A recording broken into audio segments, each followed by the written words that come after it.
నమస్తే, welcome to editor analysis.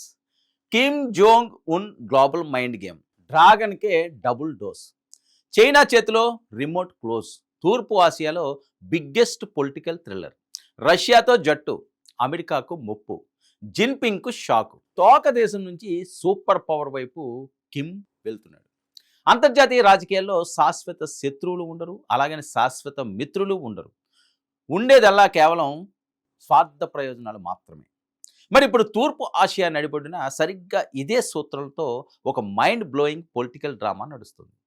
Hollywood suspense thriller సినిమాను తలపించేలా సాగుతున్న ఈ గ్లోబల్ గేమ్ చూసి ప్రపంచ అగ్రరాజ్యాల మేధస్సు సైతం ముద్దుపాడిపోతుంది. నిన్న మొన్నటి వరకు చైనాకు ఒక చిన్న తోక దేశం లాంటిది అనిపించుకున్న ఉత్తర కొరియా ఇప్పుడు ఏకంగా ఆ డ్రాగన్కే చుక్కలు చూపిస్తుంది. చైనా అధ్యక్షుడు జిన్పింగ్ హఠాత్తుగా ప్యాంగాంగ్ ఫ్లైట్ ఎక్కాల్సి వచ్చింది అంటేనే అక్కడ సీన్ ఎంత సీరియస్గా మారిందో అర్థం చేసుకోవచ్చు. బీజింగ్ గీసిన గీత దాటదు అనుకున్న కిమ్ సామ్రాజ్యం ఇప్పుడు చైనా చేతిలోని రిమోట్ కంట్రోల్ను ముక్కలు ముక్కలు చేసింది. అసలు ఎవరి కిమ్ జోంగ్ ఉన్? చైనా రష్యాల మధ్య నలిగిపోయేలా కనిపించిన ఈ యంగ్ డిక్టేటర్ ఇప్పుడు ఆ ఇద్దరు సూపర్ పవర్నే తన వేళ్లతో ఎలా ఆడిస్తున్నాడు? అమెరికా గుండెల్లో రైళ్లు పరిగెట్టిస్తున్న కిమ్ అసలు వ్యూహం ఏంటి? ఇంటర్నేషనల్ డర్టీ గేమ్స్ వెనుక ఉన్న ఆ సంచలన రహస్యాలేంటో ఇప్పుడు చూద్దాం. ఈ గ్లోబల్ ఈక్వేషన్స్ అర్థం కావాలంటే మనం కొంచెం చరిత్ర పేజీలను వెనక్కి తిప్పాలి. టైం మెషిన్ ఎక్కి కొన్ని దశాబ్దాల క్రితానికి వెళ్ళాలి. ఉత్తర కొరియా వ్యవస్థాపకుడు కిమ్ జోంగ్ ఉన్ తాత అయిన కిమ్ ఇల్ సంగ్ రెండో ప్రపంచ యుద్ధంలో జపాన్తో పోరాడిన కరడుగట్టిన మిలిటరీ లీడర్. దేశాన్ని ఏర్పాటు చేశాక ఆయన ప్రపంచానికి ఒక వింత సిద్ధాంతాన్ని పరిచయం చేశాడు. అదే జుచే జుచే అంటే స్వయం సమృద్ధి. ప్రపంచంతో మాకు సంబంధం లేదు, ఎవరితోనూ కలవకుండా మా దారిన మేము ఒంటరిగా బతుకుతాం అనే వినాశకరమైన ఐడియాలజీ అది. మరి ప్రపంచమంతా పారిశ్రామిక యుగంలో దూసుకుపోతుంటే ఉత్తర కొరియా మాత్రం ఒక చీకటి సామ్రాజ్యంగా నిలిచిపోయింది. రాజధాని ప్యాంగాంగ్ మినహా దేశంలో దశాబ్దాల పాటు కరెంటు కూడా లేని భయానక పరిస్థితి ఏర్పడింది. కానీ 1990లో సోవియట్ యూనియన్ కుప్ప కూలిపోవడంతో సీన్ మొత్తం రివర్స్ అయింది. అప్పటి వరకు రష్యా నుంచి వస్తున్న ఉచిత సాయం ఆగిపోయింది. దేశం ఆకలితో అలమటించింది. దాంతో కిమ్ ఇల్ సంగ్ ఒక ప్రాక్టికల్ నిర్ణయానికి వచ్చారు. జుచే సిద్ధాంతం వర్కౌట్ కాదని గ్రహించి శత్రు దేశమైన దక్షిణ కొరియాతో విలీనం కోసం రహస్య చర్చలకు సిద్ధపడ్డారు. కానీ అంతర్జాతీయ ఇంటెలిజెన్స్ వర్గాల సమాచారం ప్రకారం ఈ విలీనం జరిగితే తమ పదవులు పవర్ ఊడిపోతాయని భయపడిన అక్కడ మిలిటరీ జనరల్స్ కిమ్ సంగ్ను రహస్యంగా హతమార్చారు. ఆ తర్వాత పవర్లోకి వచ్చిన కిమ్ జోంగ్ ఇల్ కరడుగట్టిన కమ్యూనిస్టు భావజాలంతో బతికారు. ఆయన తెచ్చిన అనాలోచిత అగ్రికల్చర్ సంస్కరణల వల్ల దేశంలో ఏకంగా 20 లక్షల మంది ప్రజలు ఆకలితో రోడ్లపైనే ప్రాణాలు విడిచారు. దేశాన్ని నాశనం చేస్తున్న కిమ్ జోంగ్ను చూసి అప్పట్లో మిలిటరీ జనరల్స్ అలర్ట్ అయ్యారు. తర్వాతి తరం అయిన ప్రపంచాన్ని చూసి నేర్చుకోవాలని అప్పట్లో చిన్న పిల్లోడైన కిమ్ జోంగ్ ఉన్ను స్విట్జర్లాండ్కు పంపించి రహస్యంగా చదివించారు. కానీ విధి ఆడిన వింత నాటకంలో కిమ్ జోంగ్ ఇల్ హఠాత్తుగా చనిపోయాడు. కేవలం 20 ఏళ్ల చిరుప్రాయంలోనే అనుభవం లేని కిమ్ జోంగ్ ఉన్ దేశాధినేత అయ్యాడు. మిలిటరీ జనరల్స్ అందరూ ఈ కుర్రాడిని తాము అనుకున్నట్లు వాడుకోవచ్చని, చేతిలో బొమ్మలా మార్చుకోవచ్చని సంబరపడ్డారు. కానీ అక్కడే అసలైన మైండ్ గేమ్ మొదలైంది. తన తాతను తండ్రిని ఈ మిలిటరీ జనరల్స్ ఎలా వాడుకున్నారో కిమ్ జోంగ్ ఉన్కు బాగా తెలుసు. అందుకే పవర్లోకి రాగానే తన తండ్రి కాలం నాటి పాత తరం జనరల్స్ను తన మామతో సహా ఒక్కొక్కరిని నరరూప రాక్షసుల్లా లేపేయడం మొదలుపెట్టాడు. తన అధికారాన్ని ప్రశ్నించే ప్రతి ఒక్కరికి మరణ శాసనాన్ని రాశాడు. రైల్వే మినిస్టర్ను ఏకంగా కదులుతున్న రైలు కిందే వేయించి తొక్కించాడు. డిఫెన్స్ అటాచీని యాంటీ ఎయిర్ క్రాఫ్ట్ గన్తో నిలబెట్టి పేల్పించాడు. మలేషియా ఎయిర్పోర్ట్లో తన సొంత అన్నను కెమికల్ పాయిజన్తో దారుణంగా చంపించాడు. ఇలా దేశంలో భయోత్పాతం సృష్టించి టోటల్ మిలిటరీ పవర్ను తన అరచేతిలోకి తెచ్చుకున్నాడు కిమ్. ఇక కిమ్ అంతర్గతంగా పవర్ స్ట్రాంగ్ చేసుకున్న ఎక్స్టర్నల్గా మాత్రం చైనా ఆధిపత్యం అతడికి పెద్ద తలనొప్పిగా మారింది.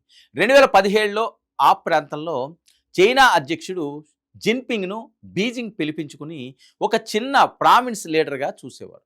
చైనా మీడియా కిమ్ను ఒక తోక దేశపు రాజులా తక్కువ చేసి చూపించేది. ఇది యంగ్ డిక్టేటర్ ఈగోను దెబ్బతీసింది. డ్రాగన్ ఆహాన్ని మొక్కలు చేయడానికి కిమ్ హిస్టారికల్ స్కెచ్ వేశాడు. చైనాకు ఊహించని షాక్ ఇస్తూ నేరుగా అమెరికా ప్రెసిడెంట్ డొనాల్డ్ ట్రంప్తో చేతులు కలిపాడు. సింగపూర్, వియత్నాంలో చారిత్రాత్మక సమ్మిట్స్ జరిగాయి. ప్రపంచమంతా ఈ ట్విస్ట్ చూసి నోరెళ్లబెట్టింది. అమెరికాతో సంబంధాలు మెరుగుపడితే చైనా పెత్తనానికి శాశ్వతంగా చెక్ పెట్టొచ్చని కిమ్ భావించాడు. అయితే ట్రంప్ స్టేట్ డిపార్ట్మెంట్ బ్రీఫింగ్ సరిగ్గా చదవకపోవడం, అగ్రరాజ్యం పెట్టిన కఠినమైన ఆంక్షల వల్ల ఆ చర్చలు చివరి నిమిషంలో ఫలించలేదు. దాంతో అమెరికా చాప్టర్ క్లోజ్ అయింది. చైనా మళ్ళీ కిమ్పై ఒత్తిడి పెంచడం ప్రారంభించింది. మరి కిమ్ ఇప్పుడు ఏం చేయాలి? లొంగిపోవాలా? లేదు. కిమ్ డిక్షనరీలోనే ఆ పదం లేదు. సరిగ్గా చైనా చక్రబంధంలో కిమ్ ఇరుక్కుపోయాడు అనుకున్న తరుణంలో కాలం కిమ్కు ఒక గోల్డెన్ ఛాన్స్ ఇచ్చింది. అదే 2022లో మొదలైన ఉక్రెయిన్ యుద్ధం. ఆ యుద్ధం వల్ల రష్యాపై పాశ్చాత్య దేశాలు తీవ్ర ఆంక్షలు విధించాయి. దాంతో వ్లాదిమిర్ పుతిన్ ప్రపంచంలో ఒంటరయ్యారు. రష్యాకు అత్యంత వేగంగా ఆయుధాల కొరత ఏర్పడింది. అదే అదనుగా కిమ్ జోంగ్ ఉన్ అద్భుతమైన గ్లోబల్ మైండ్ గేమ్ ఆడాడు. దశాబ్దాలుగా తన అండర్ గ్రౌండ్లో బంకర్లలో దాచిన కోట్ల కొద్దీ ఆర్టిలరీ షాట్స్ను రష్యాకు ప్రత్యేక ట్రైన్ల ద్వారా సరఫరా చేయడం మొదలుపెట్టాడు. ఇక అంతర్జాతీయ ఇంటెలిజెన్స్ తాజా నివేదికల ప్రకారం ఉక్రెయిన్ యుద్ధంలో రష్యా వాడిన ఆయుధాల్లో 1/3 కేవలం ఉత్తర కొరియా అందజేసినవి అంటే నమ్ముతారా? అంతటితో ఆగలేదు కిమ్.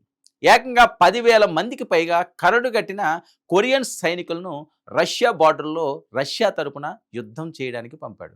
మరి దీనికి ప్రతిఫలంగా రష్యా నుంచి కిమ్ ఏం ఆశించాడు? అక్కడే ఉంది అసలైన బిగ్ ట్విస్ట్. రష్యా నుంచి కిమ్ నోట్ల కట్టలు ఆశించలేదు. అత్యాధునిక స్పేస్ టెక్నాలజీని లాక్కున్నాడు. Inter continental ballistic missile ICBM సాంకేతికతను సొంతం చేసుకున్నాడు. దీనివల్ల ఇప్పుడు ఉత్తర కొరియా, అమెరికాలోని వాషింగ్టన్, న్యూయార్క్ లాంటి ఏ మూలనైనా సరే అణుక్షేపణలతో నేరుగా కొట్టగల అత్యంత ప్రమాదకరమైన సామర్థ్యాన్ని సంపాదించాడు. కిమ్కు కావాల్సిన డబ్బు, ఎనర్జీ, మిలిటరీ టెక్నాలజీ అన్నీ ఇప్పుడు రష్యా ఇస్తుంది. దీంతో చైనా మీద ఆధారపడాల్సిన అవసరం లేదు. చైనా కాళ్ళు పట్టుకోవాల్సిన కర్మ కిమ్కు పూర్తిగా తప్పిపోయింది. ఇది అసలు మ్యాటర్. మరి ఇప్పుడు సీన్ కట్ చేస్తే చైనా అధ్యక్షుడు జిన్పింగ్ ఎందుకు ప్యాంగాంగ్లో ల్యాండ్ అవ్వాల్సి వచ్చింది? ఎందుకంటే తమ చేతుల్లో నుంచి జారిపోయే రష్యా గూటికి చేరిన కిమ్ను మళ్ళీ ఎలాగైనా లొంగ తీసుకోవడానికి బీజింగ్ పవర్ ఏంటో చూపించడానికి చైనా ప్రయత్నిస్తుంది. కానీ కిమ్ మాత్రం తగ్గేదేలే అంటున్నాడు.